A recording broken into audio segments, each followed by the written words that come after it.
దేవునికి స్తోత్రం. హల్లెలూయా హల్లెలూయా. సంతోషితమని దేవుని స్తోత్రాలు చేద్దామా? హల్లెలూయా.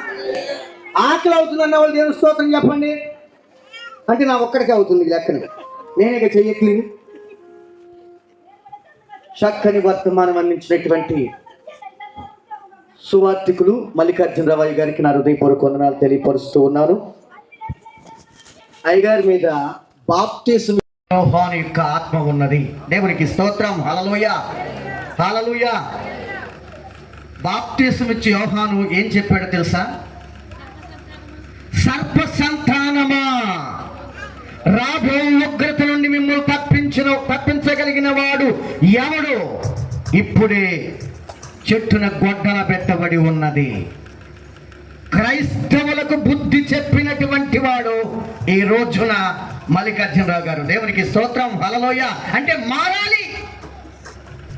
ఆయన మారాడు, గొడ్డలు పెట్టాడు. దేవుడు నాకు గొడ్డలు పెట్టాడు. సామాన్యం కాదు, గొడ్డలు పెట్టమంటే మారగలిగాం, లేకపోతే సామాన్యమైనటువంటి విషయం కాదు. అందుకని మేము ఒక్క ఆత్మన్న రక్షించబడాలి, ఒక్క తాగుబోతున్న రక్షించబడాలి, ఒక్క వ్యభిచారణ రక్షించబడాలి అన్నటువంటి ఉద్దేశంతోనే ఈ ప్రయాస. నిన్నటి రోజున అన్ని జనాంగముల నుండి ఒక ఆమె చెయ్యెత్తింది. ఈరోజు ఆమెకు బాప్తిస్మం ఇవ్వటానికి దేవుడు కృప చూపించాడు. దేవునికి స్తోత్రం. హల్లెలూయా.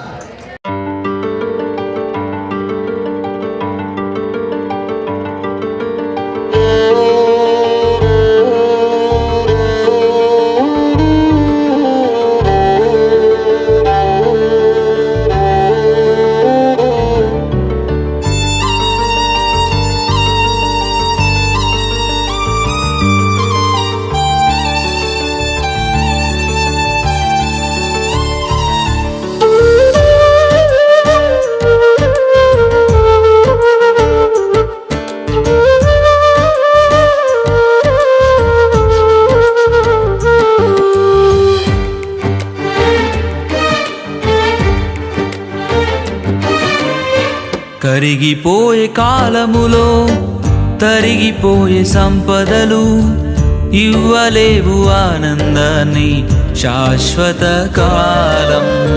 కరిగిపోయే కాలములో తరిగిపోయే సంపదలు ఇవ్వలేవు ఆనందాన్ని శాశ్వత కాలం. శాశ్వతమైనది యేసయ్య ప్రేమ, అంతము కానిది ఆ దివ్య ప్రేమ.